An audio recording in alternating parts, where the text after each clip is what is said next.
final that I guess, were hoping for. The best players in the world, Alcaraz and Djokovic. Who will win this final? Bit of an interesting one. Djokovic has had a number of finals here, not always having a lot of success.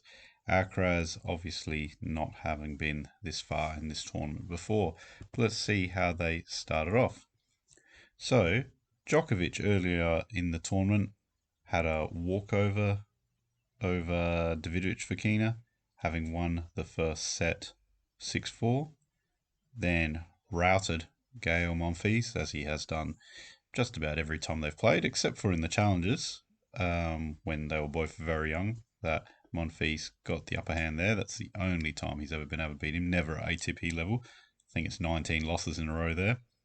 He demolished Taylor Fritz in the first set, bageled him, and Fritz was a break-up in the second set, but then lost that advantage and ended up losing that one fairly quickly and easily.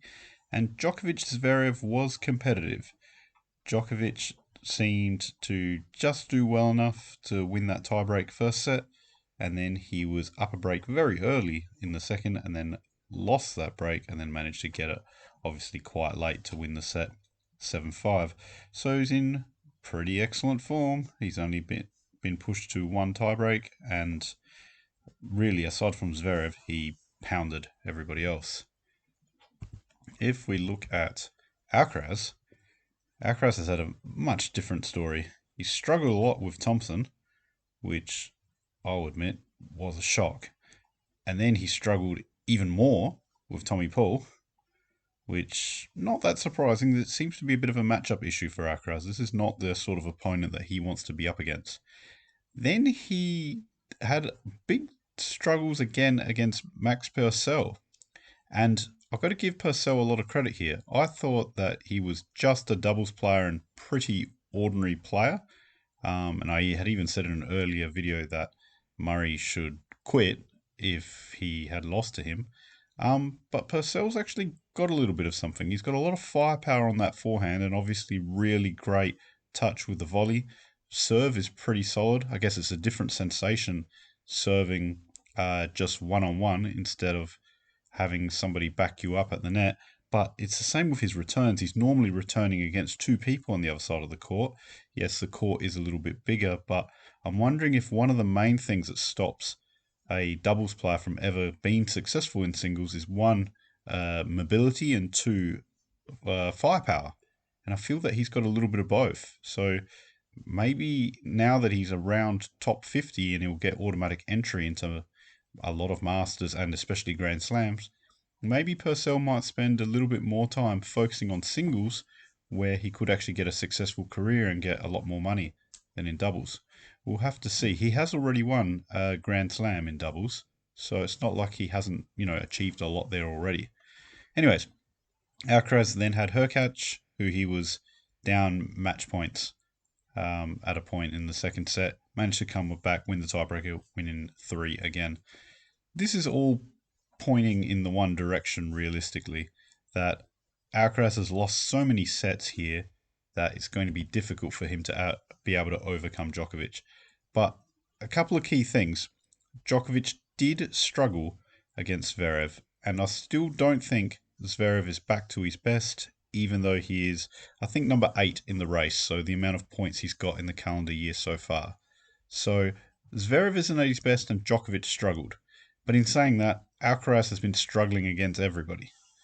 The only real pathway forward is if he wins the first set and Djokovic sort of tanks it a little bit, because Djokovic doesn't need to go through a war here. He wants to make sure that he's good in just over a week's time when the US Open starts. It's Grand Slams that he really cares about, and everything else is pretty secondary. He's won Cincinnati twice. He's won all the Masters at least twice.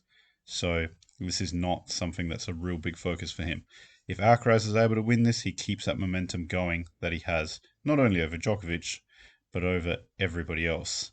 It is obviously positive that Alcaraz has been able to win in his previous matches, even though he hasn't been playing well.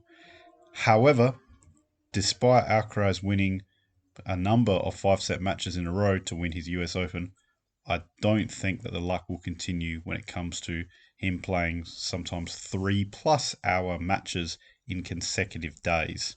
here in this Masters tournament, while Djokovic has been winning very, very easily.